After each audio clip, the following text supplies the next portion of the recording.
Ganito nga pala ang paglilinis natin dito sa off-leash area ng ating pack members. Hello pack members! Welcome back to Husky Pack TV. Sa previous video natin kung saan pinakita nga namin sa inyo yung pag-ayos ng off-leash area, pagpapalit ng mga bato-bato na nandito. At sa video na yon, marami nga sa inyo ang nagtanong kung paano ba daw natin nililinis ang off-leash area ng ating pack members at na-maintain nga na wala siyang amoy at syempre clean siya para sa ating pack. Nabanggit ko naman sa inyo before at na every time lalabas ang pack members natin, mini-make sure natin na nadi-disinfect itong kanilang off-leash area. Alam niyo naman, nag-spray tayo dyan ng mixture of isang patak lang or super kaunting Zone Rocks, tapos water, tapos may kasama rin nga ng Kennel Kinemverlu disinfectant. Tapos everyday yun yung ini-spray dyan bago nga sila lumabas at mini-make sure na nakukoat talaga ng ayos itong buong off-leash area para nga ox na talagang malinis nga yan bago lumabas ang ating pack members. Dahil nga dito sa off-leash area na to ay talagang nadadaan-daanan natin to at gaya nga ng sabi ko sa inyo, maaaring tayo ang magdala ng sakit dito sa loob ng ating mansyon gamit ang ating mga tsinelas dahil dala-dala natin yan palabas tapos dala rin natin dito papasok sa loob. Yan, basta lalabas ang pack members natin na hindi pwedeng hindi maglilinis tapos kapag naman general cleaning ganito ang nangyayari. Balikita nyo ngayon, ini-sprayan nga yan ni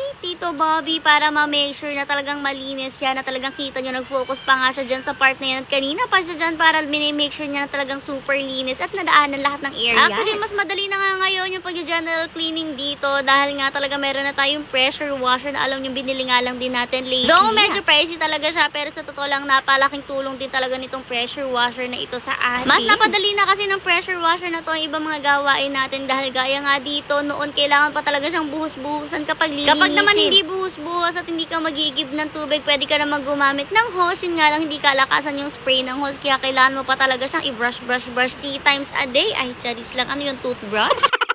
May part kasi dito sa ating off-leash area na sementado at minsan nga talagang may pack members tayo na kumukulit at dyan nagpupupo at nagwiwiwi kaya talagang kailangan niyang linisin palagi. Pero sa batuhan naman, ox na ox lang dahil yung ihinga nila doon ay sumisinip lang pailan. Pero kahit na ganun, syempre kailangan pa rin nga yung linisin yung batuhan na yan kaya naman pinapadaanan na rin yan ni Tito Bobby, tini-sprayan na rin nga para malinis talaga siya at ma-sprayan yung mga bato-bato, yung mga matanggal lang yung mga konting coat ng ihi. Pero gaya naman ang sabi ko sa inyo, kahit ilang araw nga na hindi ito sprayan ng ganito at kahit yung disinfect lang, talagang hindi naman siya bumabaho at mahirap nga kasi talaga kung pinasemento natin tong lahat ng off-leash area nila na buong buo at lahat ay nakasemento. Naku, sigurado mahihirapan tayo dyan sa paglilinis. At isa pa, mahirapan din ang pack members natin kasi kapag may ilan na umihi dyan ay talaga magbabaha na tapos yung ihi mapupunta na lahat sa kanilang mga paa at pag napahiga pa, syempre sa katawan na ang punta. Kaya naman minabuti ni mother na ganyang bato-bato na lang ang pinagawa. Habang naglilinis nga pala si Tito Bobby, may isa dito na talagang chill na chill, walang iba kundi ang ating ampon na si Arius. Naku, palagi kasi siyang nagsasabi ng paglabas pero very behaved sa lahat kasi ng mga cats natin dito, siya lang talaga yung hindi naglalayas, as in kahit hayaan mo lang siya dyan. Ako hindi yan lalabas sa gate kahit bukas na bukas dito gate. Naman sa loob ng mansyon may mga tao rin dyan natutulog sa basahan o diba halos hindi dyan na makita sa sobrang liit at nagko-camouflage. Nandito kasi si Mira at si Kel dahil madalas nga dito na sila nagsistay sa loob ng mansyon kapag nga po wala ang pack members natin. Kasabay rin nga nito ang mga ates natin ito, nagkakalas na nga ng Christmas tree dito sa mansyon kasi grabe ang Christmas tree dito. Inabot na ng February. Buti nga lang umpisa na yung pagkakalas kasi sabi ko naku baka abutin pa nga ito ng sunod pang Pasko ng 2025 kundi agad nila to kinalas.